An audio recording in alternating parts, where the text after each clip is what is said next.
大家好，我是龟爷。我们在做模型的时候，或是看到很多非常好的作品中，其中消光的扮演的角色是非常重要的。那消光能够表现出非常好的质感外，也能够保护模型还有水贴的效果。那 AV 也出了非常多的这个消光器，跟亮光器一样。那所以呢，今天就要来做一下 AV 器各款消光器的差别。那今天准备了这个70520、2813、62062 RC 系列的，那还有26651。那其实呢，还有这个26518我没有买，那原因是因为在网络上大部分人都说它是跟等于是这一款的大罐的，所以呢我就不再购买了。那今天主要准备的测试项目有：第一个，各款的消光器的差别，还有它的质感；那第二个会薄喷，然后跟湿喷看它有什么差别；那第三个我会喷超级无敌厚，看它会不会变白因为我们知道在做消光器的时候最痛恨的就是遇到它会被白化的可能。那第四个遮盖的能力我们会在一个零件上去稍微打磨，让两边一边是有打磨，一边没打磨，让它产生落差。那一般呢，就是如果我们喷上漆的话，其实都会有产生上面的落差。那这时候如果你要偷懒的话，其实实际上可以喷上消光，来看看是不是能够让它看起来是完全没有感觉的。这个我们也要来试看看。那我们就开始吧 ，Go。好的，首先我们要来说明一下为什么 AV 要出这么多款的消光器，它到底有什么差别？那 AV 器呢，它主要能把这个分成为有3种。那第一种呢是 acrylic， 就是这个丙烯酸。那丙烯酸呢是这2罐，70520跟这个26531，这2个都是丙烯酸。那再来是 polyallyl， 就是这个聚氨酯。那中间这一罐呢，就是这2个丙烯酸跟聚氨酯的混合，来调出 RC 的这一罐。大概是这样的区别，总共有分成这3种。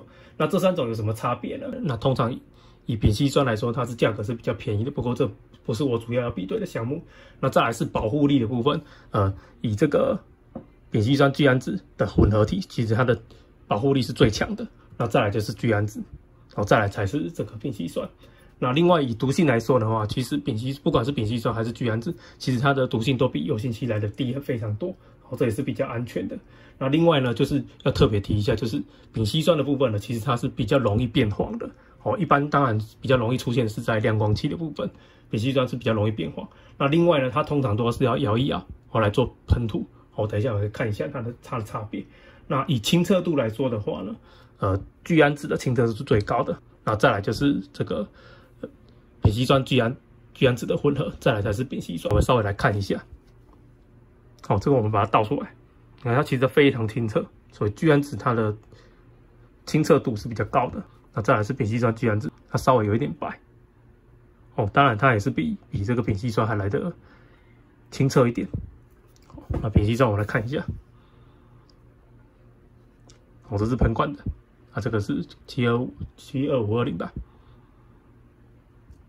这2罐丙烯酸的，它看起来就是比较浓、比较白。大概有这样的差别。那干燥时间来说的话呢，聚氨酯它的干燥时间是最快的。那再来就是这个丙烯酸聚氨酯，那再来才是丙烯酸。那这些呢，不管你用哪一种呢，一定要等下面的漆干。如果说你的下面的漆没有干的话，你喷上去就有可能造成白化的可能。好的，那我们接下来看一下喷涂之后的结果。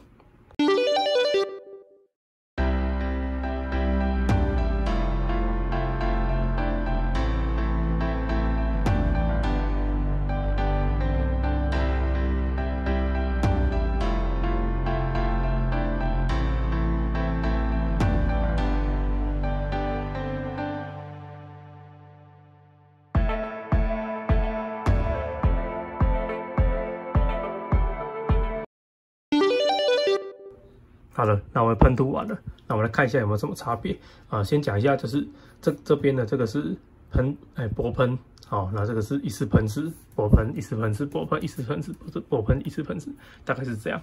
那可以这样子可以看得出来，好像是这个 RC 系列的62020，它出来的消光的效果确实是比较好的喷一样的数量的时候，这个出来的质感很明显的，它就是消光的效果是比较好的。那也许其他的这些这些系列呢，其实它只要喷更多层，也许就可以来达到这样的效果。不过以同样的薄喷的数量跟一次喷施的数量来说的话，以 RC 系列这一块是能够最快达到你想要的效果这样子。那里面最差的反而是这个26651，因为我们知道说它是属于聚氨酯的部分。那聚氨酯它的特性就是比较清澈一点，不过它比较清澈一点，反而造成就是它消光效果是比较慢的。我们可以从反观来看的话，这里非常明显。那从这一个测试来看的话呢，我反而是比较喜欢这个62020的。那当然就是在喷罐的系列里面，其实喷罐一次把它喷湿，效果是比较好的。然后这样有没有看得出来？那另外呢，以平整度来说，就是我们去摸一下它上面的平整度。我们在做这个消光喷漆的时候，其实你把它喷湿的时候，上面的平整度是比较好的。那你如果薄喷的话，当然这个真的很考验技术了。如果你真的没有喷好的话，其实它会上面摸起来的感觉会比较不平整。那如果把它喷湿的话，它上面是比较平滑的。那当然这个也是啊。那好了，我们就再往下。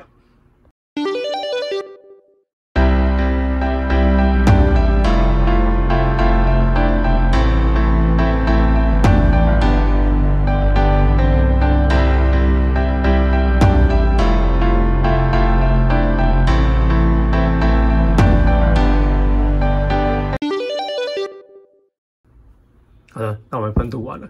那这一次呢，我把4个呢全部都喷的超级无敌厚。那主要目的呢，就是要来看一下会不会出现白化。那不过从这边可以看得出来，其实4个都没有出现白化。那不过在表面上有很大的差异，我们来看一下。那在70520的部分，这上面其实就已经就是出现不太平整了，所以这个效果已经完全是不行的。所以它在容错率上是比较低的。那再来看一下喷光，那喷光的部分其实还不错。它容错率蛮高的。那除了有一点点，就是因为喷的太厚，所以它有点流鼻涕，旁边有一点出现不太平整。不过在原本中间这个部分是完全非常平整的，这样效果是还可以，所以它容错率是比较高的。那对喷罐的使用者来说，其实也蛮方便的，也还 OK。那再来就是62020，在62020的部分其实就也是一样，出现非常不平整的情况。那这个就是也是不行的。那再来最后一罐呢，其实也是更严重。那这个当然是跟你在喷涂的过程中，跟你的稀释的浓度跟浓淡度有差啦。那我这3罐，其实我在喷涂过程中，我都有稍微稀释一点点，因为这样子真的比较好操作。所以在这个测试里面呢，以喷罐来说，它是比较好操作的，而且也不会白化。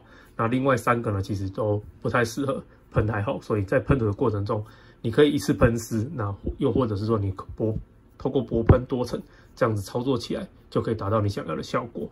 好的，那我们就再往下。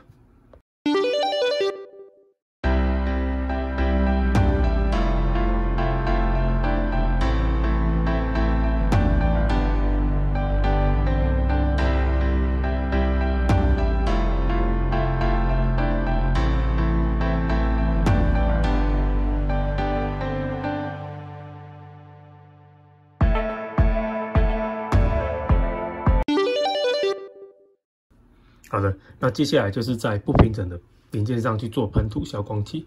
那我们来看一下，那依序这边是这个是这个，这个是这个。那可以看得出来，其实这4款呢都可以很轻松的解决掉你不平整的问题，因为消光其实有这样的特性在。我们来看一下，那其实可以看得出来之后，这边之前我没有打磨，那这边也有打磨。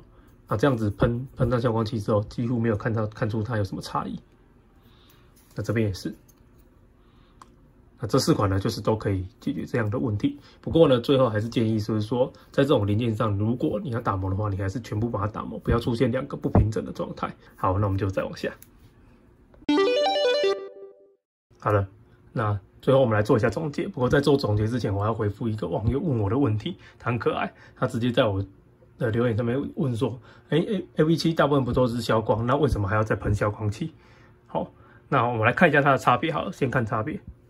这是一般色漆喷完的结果。其实它大概也略有一点点消光了，其实它并不是完全消光。那这是有喷上消光的。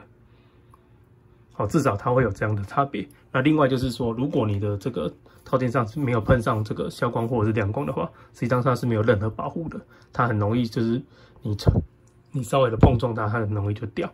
大概会有这样的差别，所以建议呢，你还是要喷上你要的亮光或者是消光。